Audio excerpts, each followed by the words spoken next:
ಪುರಿ ಜಗನ್ನಾಥನ ದೇವಸ್ಥಾನದಲ್ಲಿ ಒಂದು ತುಂಬ ವಿಶೇಷವಾದಂತಹ ಪ್ರಸಾದವನ್ನು ನಾವು ನೋಡ್ಬೋದು.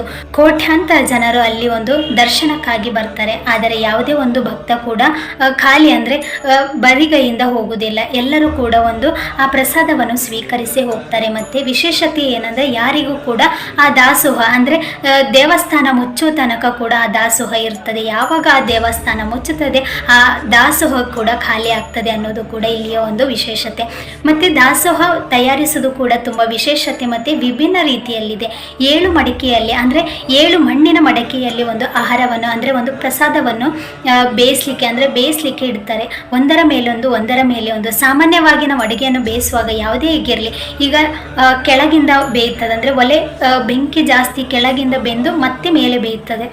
ಬಟ್ ಪೂರಿ ಜಗನ್ನಾಥದಲ್ಲಿ ಇದು ಉಲ್ಟಾ. ಅಂದರೆ ಪೂರಿ ಜಗನ್ನಾಥದಲ್ಲಿ ತುಂಬ ವಿಶೇಷತೆ ಅಂದರೆ ಮೇಲಿನ ಮಡಕೆ ಅಂದರೆ 7ನೇ ಮಡಕೆಯಲ್ಲಿ ಯಾವುದು ಒಂದು ನಾವು ಇಟ್ಟಿರ್ತೀವಿ ಅಂದರೆ ಅನ್ನ ಆಗಿರ್ಬೋದು, ಒಂದು ಸಾಂಬಾರು ಆಗಿರ್ಬೋದು ಅಥವಾ ಒಂದು ಪಲ್ಯ ಆಗಿರ್ಬೋದು, ಇದು ಫಸ್ಟ್ ಬೇಯ್ತದೆ. ಇಲ್ಲಿಯ ಒಂದು ವಿಶೇಷತೆ ಅಂತ ನಾವು ನೋಡ್ಬೋದು. ಯಾವುದು ನಮ್ಮ 7ನೇ ಸ್ಥಾನದಲ್ಲಿ ಒಂದು ಮಣ್ಣಿನ ಮಡಕೆ ಇರ್ತದೆ ಅದರಲ್ಲಿ ಬೆಂದ ನಂತರವೇ 6ನೇ ಮಡಕೆಯಲ್ಲಿ ಒಂದು ಅನ್ನ ಬೇಯ್ತದೆ ಅನ್ನೋದು ಈ ಪೂರಿ ಜಗನ್ನಾಥನ ಒಂದು ವಿಶೇಷ ಮತ್ತು ವಿಸ್ಮಯಕಾರಿ ಅಂತ ಕೂಡ ನಾವು ನಂಬಬಹುದು. ಅಂತಹ ನೆಲೆಯಲ್ಲಿ ಹುಟ್ಟಿರುವ ನಾವೇ ಒಂದು ಪುಣ್ಯವಂತರು. ಹಿಂದೂ ಧರ್ಮದಲ್ಲಿ ನಾವು ಹುಟ್ಟಿದ್ದೇವೆ ಅಂದರೆ ಅದು ನಮ್ಮ 7 ಜನ್ಮದ ಪುಣ್ಯ.